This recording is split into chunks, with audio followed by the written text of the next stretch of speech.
Hi guys, welcome back to S Chamberlain 5150's YouTube channel. Me and Charlie Rock up in the shop today. Coronavirus has us both off work, so we're just decided to quarantine ourselves 6 foot distance, at least 6 foot all day in the shop. And we're just gonna plug out some projects. As you can see, last overview, my bike, we still don't have the tins back, but she's sitting here. She's about ready to start. I don't know what I haven't. Like I need to get some O2 block offs.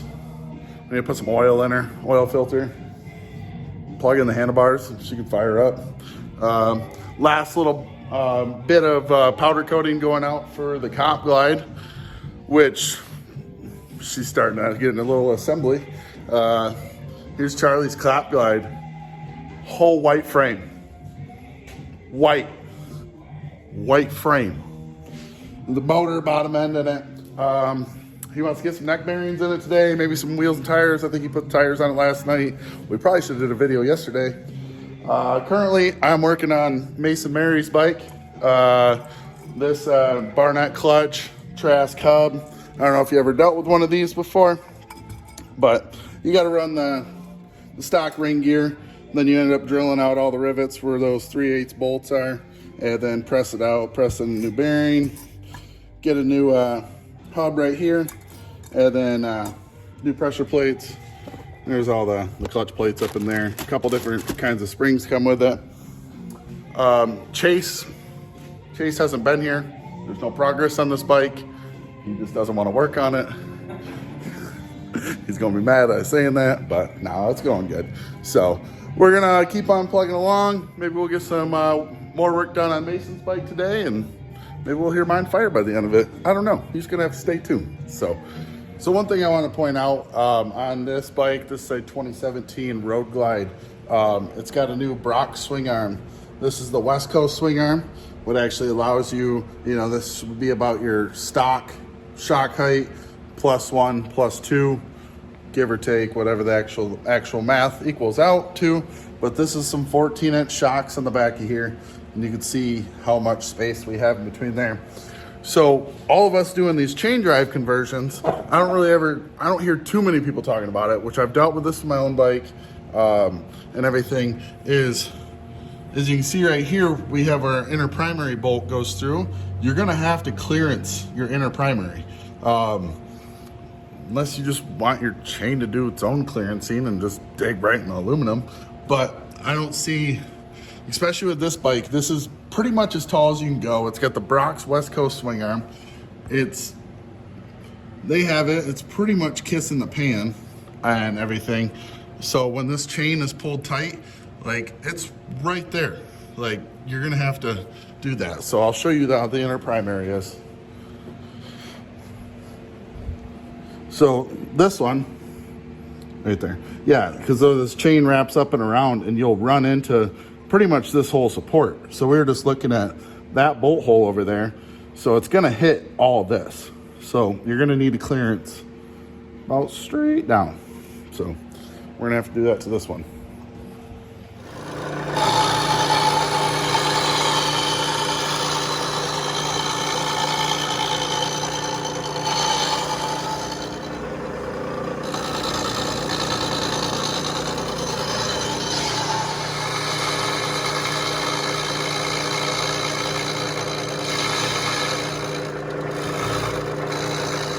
Right here, as you can see, a little blurry, as you can see, like how close that is. Like we were running like 16-inch rear shocks in the back of this bike, and we still have a little contact, but this is at full droop. Like there's no sag, no nothing. So that's about as good as we can get it.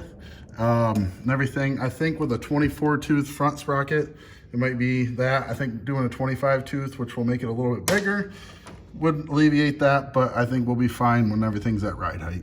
So it works. Okay. So far on Mason's 124, we got the pistons and cylinders on and in, and if you've ever done that on a twin cam before, it's the same thing here, other than there is an actual base gasket instead of a base gasket O-ring and a breather O-ring like the twin cam stuff. Pretty simple bolt pattern crossways as far as torquing the heads down, and now we're into the cam chest. I pulled the pump all apart and assembly lubed everything, stuck that in there, new cam bearing in, cam is in, and we are about to put the S&S billet cam plate on.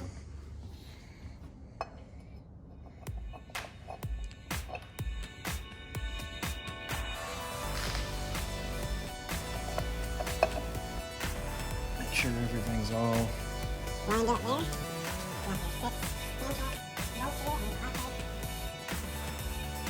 White train. Yeah, blue Loctite, not red. Blue on all the cam plate support bolts. As you can see, there's 1, 2, 3, 4, 5, and 6. That is the cam plate to the motor, and then the A, B, C, and D is the cam plate to the oil pump. All the holes are numbered on the S&S plate as far as where they want your torque sequence at. So if you zoom in on that, you can see the 4, 2, 5, 3, 1. Yep. So just go in that order. Usually I go 1, 2, 3, 4, 5, and 6, but I like to have that more difficult for myself. So yeah, before you ever torque any bolt or tighten them, always get them all started. You know, because if you, for some reason, torque one and then you won't have a hole and then it won't line up, and it's never a good day. You gotta take it all apart, try it all again. So I'll go around and snug everything up first.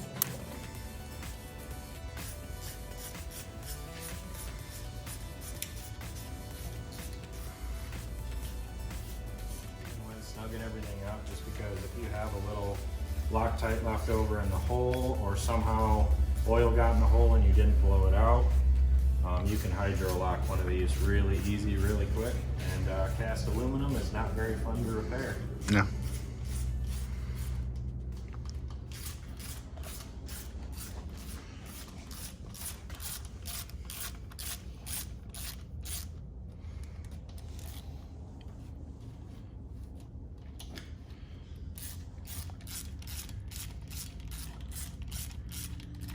S kit, but new plate hardware is not. So get these started.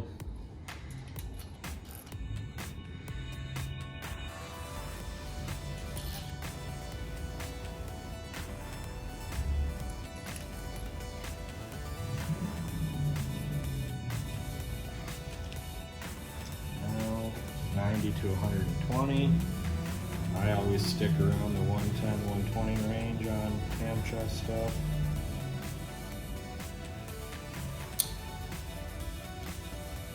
Okay.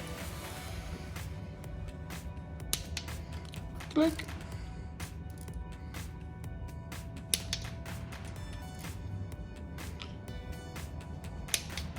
Three. Like so. 5 didn't get snagged. It's quite exciting. I'm probably gonna have to half this out, but we're just gonna keep it here in case something crazy happens. Number 5 and number 6. Okay, now per S&S instructions. So we have this over here. I can crank it over for you, but we're gonna roll the engine over 2 times, and then that should center up. You should have those things pretty much almost snug when you pull those in. And then this just, this lets the whole oil pump just kind of sit where it wants to sit. You know, they have a very tight tolerance. I think S&S wants less than 5 thou or 6 thou. On crank run out? On crank run out for their plate and pump. So this is just gonna set everything with 2 full revolutions. It's gonna be where it wants to be. So when he's, we checked the crank run out on this a while back. This bike's actually been sitting on this lift for probably 2 weeks now. And we checked it a while back to make sure we didn't have to put a crank in it, but this one was at 3 thousandths with, I don't know, I think he's around 30,000 miles on this bike, so he's good to go. yep.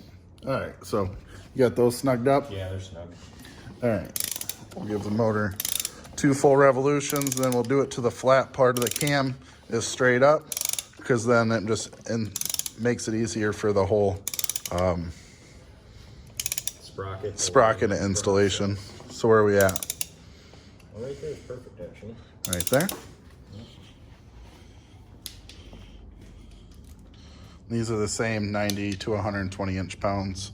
Run it in the A, B, C, D, E fashion. No E. A, B, C, D. Okay, we're all good there. I'll go around and check everything just to make sure. I don't sleep at night unless I check every bolt twice.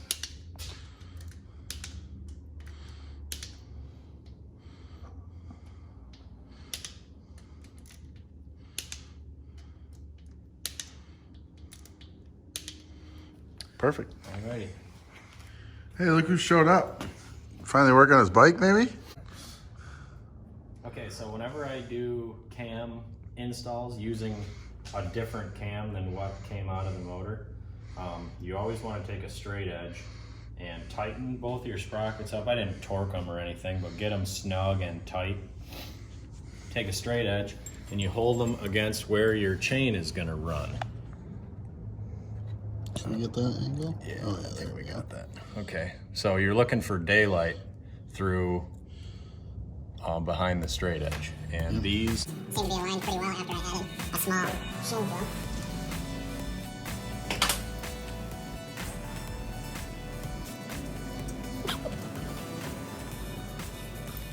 Gonna have to hard on editing on this one. So, as you can see, you have your 100 shim from the factory, and I added a smaller shim just because I didn't like how this sprocket's set. And that's big on your chain wear and chain alignment. So, installing your cam, you need to make sure that this dot to the top, this one to the bottom, cam chain on there. 24 foot-pounds for the bottom one, and then 34 foot-pounds for the top one. And then install these, and I believe, 90 to 120 inch-pounds on the cam tensioner bolts too. Now we're gonna pump up some lifters with his fancy little tool and get the lifters all up in there, and lifter blocks and lifter cuffs and everything. So I have this Jim's lifter tool here, and you can use it a couple different ways. The main thing I use it for is pumping up new lifters. Otherwise, you kind of got to do it by hand with an oil can and the hole, which is how I did it for a few years. But when I was introduced to this tool, it changed my life. So the first thing you can use it for is checking your roundness and your size of your lifter. This is a real tight fit, and there is no play in this whatsoever. So you slide the lifter in here. This is like 75-25 with oil and compressed air.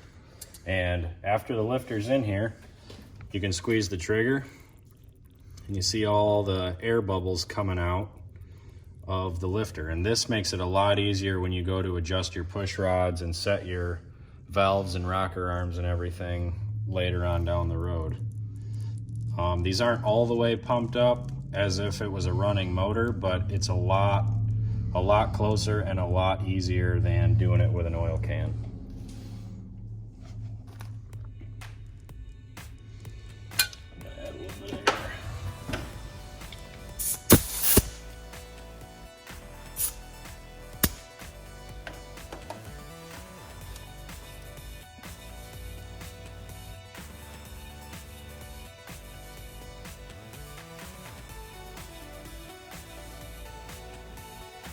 Now this is really exciting stuff. Yes, and it makes a mess every time. Yep, I went and bought a cookie sheet from Meyer, and just kind of, this is the setup for this. The way you're supposed to do these is you can check your like lifter function as well. It comes with this tool that you can thread into a drill press or something similar, and you put pressure on the lifter with the button and then get it all pumped up and everything, and stick this in the drill press, and you can actually push up and down and watch your gauge fluctuate on the lifter to make sure everything's working properly. I don't have a drill press in the shop yet. It's something I would definitely like to add, but this is the way I do it for now. We got Chase's bike up over there. You think Chase would be working on his own bike, but he's working on the Virago. Oh, this thing's been around the shop way too long. Little crash action. Chase is just getting her back to ripping, because everybody wants to rip a Virago. Hey Chase, where do you go? Virago. Wherever Virago. Oh, is that what it is? Okay, redo it. Chase, where you go? Wherever Virago. All right, guys, we're gonna let it off for the night. I kind of forgot to keep recording as our night went on. Mason's bike, right there. We got cam chest in, top end on. We noticed we don't have gaskets for the upper rocker boxes, so that kind of halts that and everything. We got that inner primary all milled out. We'll get that all back together tomorrow. And then we ended up going to shop work, and we did a race tech setup in Charlie's cop bike over there. I think he got the transmission back in it. He had the gear set out. He always, on these 6 speeds, he always upgrades this bearing right here. Tell him about the bearing. So the stock bearing that's in there is a dual row, really small ball bearing setup with a plastic cage. And this upgraded bearing it's a Screaming Eagle bearing, but it's made by Jim's, and it goes to a larger ball bearing setup. Where do I turn this around? I don't know if you can flip it around. Just use the other camera. Goes to a larger ball bearing setup, and just makes it a lot more sturdy. And this sleeve in here is also about a 1/4 inch longer than what the factory OEM one, which just gives more stability. The 6 speeds are helical cut gears, which means they apply pressure outward instead of all straight on. So that's why that bearing tends to go bad all the time. This bike's got like 20,000 miles on it, and it's going to be making a lot more power than it was when it was factory. So we always upgrade that stuff if you're this far in. So that, got the front end on here, and man, does that black look good with that white. I just cannot wait to see this bike come back together. And then over here, we had Chase. He was fixing the Virago. Don't ever forget about the Virago, because wherever you go, I Virago, you know. So you guys have a good night. Thanks, like, comment, subscribe, do all that fun stuff. Hope this is a cool video. Let's make one tomorrow. So.